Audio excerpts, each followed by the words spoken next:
Heilige Kamarna, Rabbi Zakel of Kamarna, brings down in his Sfarim, and the Sefer Heichal HaBrach in particular, the following story. And he says he was an eyewitness to this. He said one time the Barditchever, Rabbi Yitzchak of Barditchev, came to visit the town of Brod. And when he came to the city, obviously, you have a visiting tzaddik like that, so all the Rabbanim, all the tzaddikim come out to meet him, and they escort him through the town to show him around. And as they're walking with the Barditchever through the streets of Brod, Beryl is coming towards them. Who's Beryl?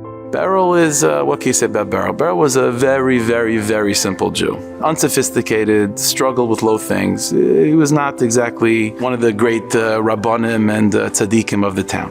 And so Beryl's coming towards them.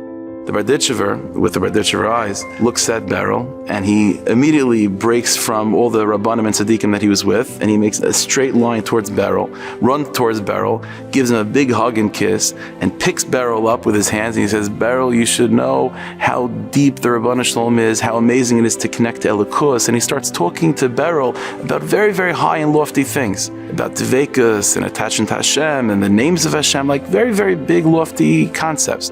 And the Kamarna says that when all the tzaddikim are watching this, they begin to laugh because they think, Beryl has no idea what the Barditchever is talking about. What's the Barditchever talking about such high things to Beryl about?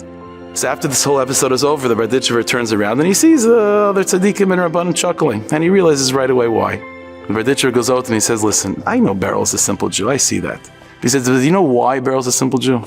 Is because Beryl looks in the mirror and he thinks of himself as a simple Jew. Because Beryl thinks of himself as nothing but a simple Jew, that's why he remains a simple Jew. But what Beryl doesn't realize is that inside of Beryl, there's a neshama. And every Jewish neshama has the potential and the unbelievable strength of becoming a big tzaddik and a big Eved Hashem.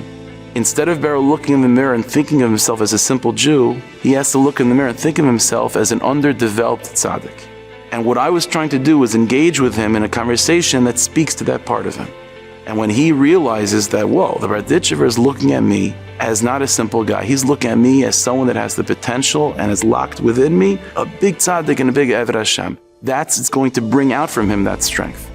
And the Barditchever told them that you have to look at Jews in such a way. Don't look at them for who they are. Look at them as underdeveloped and unripened tzaddikim.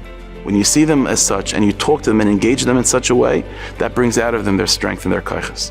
We have to strengthen ourselves with that belief as well. We look at ourselves, don't look at yourself as just a little guy. Look at yourself as someone that's unbelievably big. Look at yourself as an underdeveloped Navi. Mamish, someone who's unbelievably deeply connected to God. It's just a matter of bringing it out. Speak to yourself in such a way. Speak to other Jews in such a way. And from there, we'll be able to unlock and unleash that potential to become the tzaddik and the Hashem, the Rabbanu Shalom wants and knows that we will become.